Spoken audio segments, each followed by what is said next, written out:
Welcome to my views and news. Some news stories for you. First one is from Tigray, where TPLF and its allies are proposing establishment of interim government for a long period, for a period of between 6 months and a year. Question is, how long should be the duration of interim government?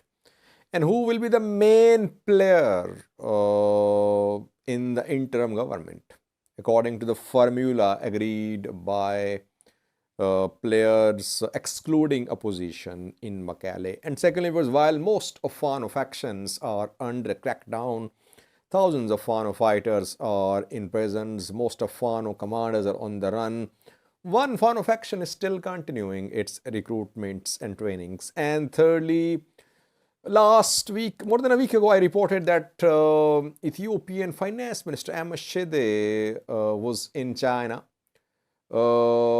seeking financial support from China, as we know that Ethiopia is faced with financial crisis.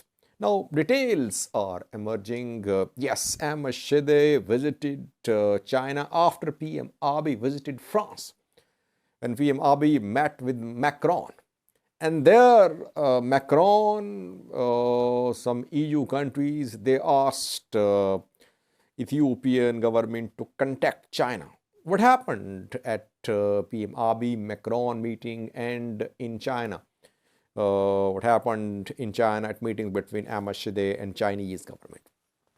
Firstly, viewers, Tigray, where we know that a formula for formation of interim government has been made public by some Tigray-backed news sources, not official but very close to government. Tigray People Liberation Front and its allies are proposing establishment of interim government in Tigray for a period of around a year. Term of interim government would be between 6 months and a year. Then election will be held. A regional president or administrator, head of interim government, will be from TPLF. There would be 2 deputy presidents, one from TDF, another one from civil society. TPLF will have 50% seats at the cabinet, at the council, interim government setup. Opposition, which is boycotting this entire process, is being allocated 21% share. Tigray military, civil society would have 29% share. Now, this proposal is going to be discussed. Tigray authorities, TPLF leaders, Tigray military, most of Tigray military commanders are with TPLF. They're going to travel to Addis Ababa and meetings will be held there. Federal government will either accept, endorse or reject the proposal.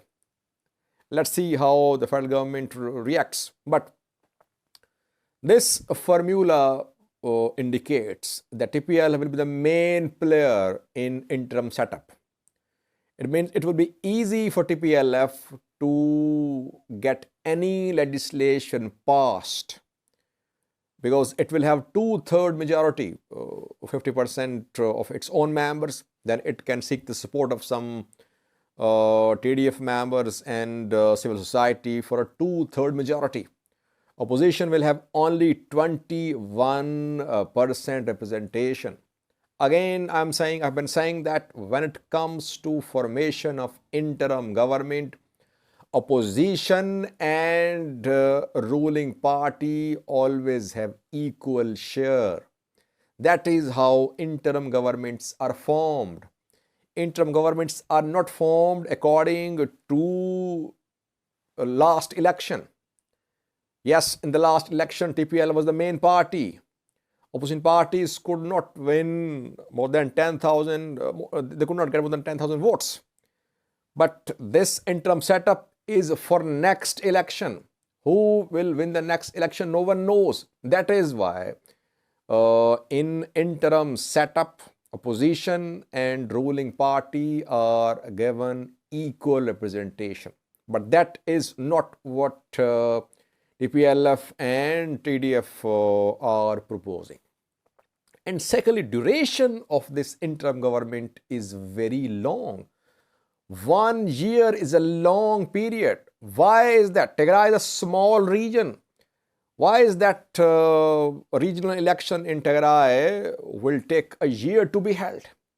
First priority should be holding of election. Delivery of aid is ongoing. It can be accelerated. But first of all, a new representative government of Tigray should be elected. And that should be done as soon as possible. I don't know why such a long period of interim government is being proposed.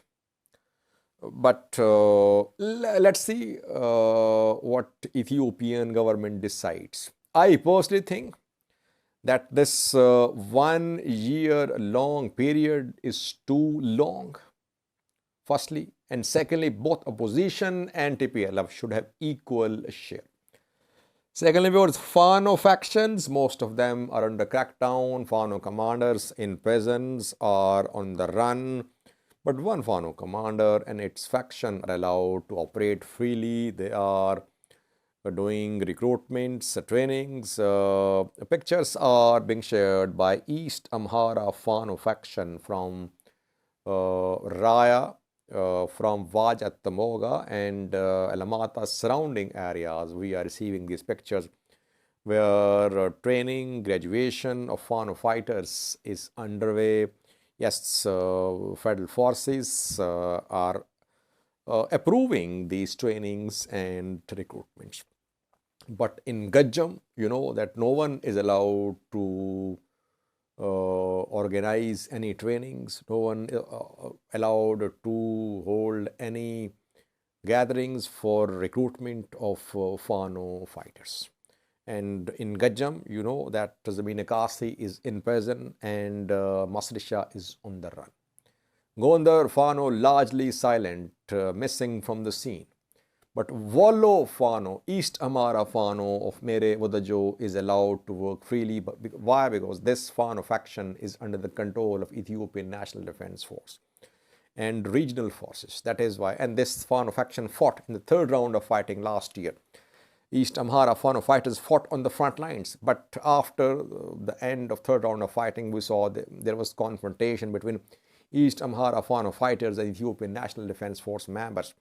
It means that the issues have been resolved and now Mere Badajo's Fano faction is allowed to conduct recruitment and trainings.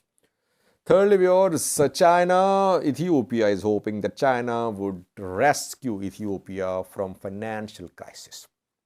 It has been confirmed now, as I reported last week, that Ahmed Shide was visiting China because Ethiopia was asking China for financial support.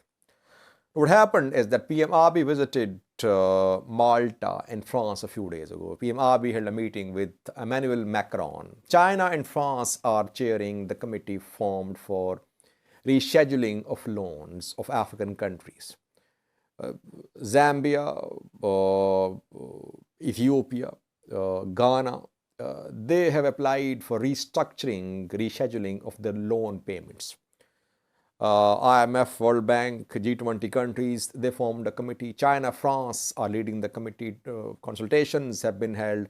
No agreement could be reached for the rescheduling of Ethiopian loan payments.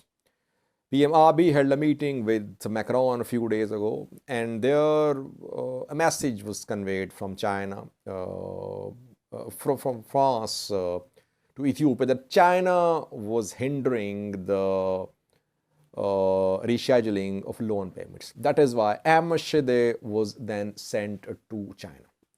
China has raised some technical questions that rescheduling of loan payment should be, its burden should be equally distributed by lenders. China has given loans to Ethiopia in the last 2 decades, and Ethiopia owes around 13.7 billion US dollars to China. China built Ethiopia Djibouti rail network. It built Addis Ababa's Riverside Green Development Project. It invested in small and medium enterprises. Chinese companies Huawei, ZTE are working in Ethiopia. Sugar factories, hydro power projects are where China has invested. And Exim Bank of China gave loans to Ethiopia mostly. So most of Ethiopian debt is from Chinese Exim Bank. That is why Ahmed Shide visited China, hoping that China would reschedule its loans which Ethiopia owes to China. Talks have been held. No formal announcement by Chinese government so far.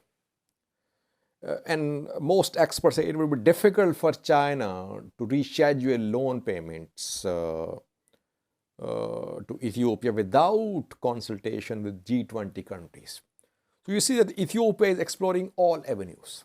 It is talking to IMF, World Bank, EU countries, China, Middle Eastern countries, because it is not in a position to pay back its loans. And PM Abiy has been visiting Arab countries too. He is in Doha, Qatar today. And again, people from finance ministry accompanying him. Let's see who rescues Ethiopia out of this financial crisis. Thank you for watching.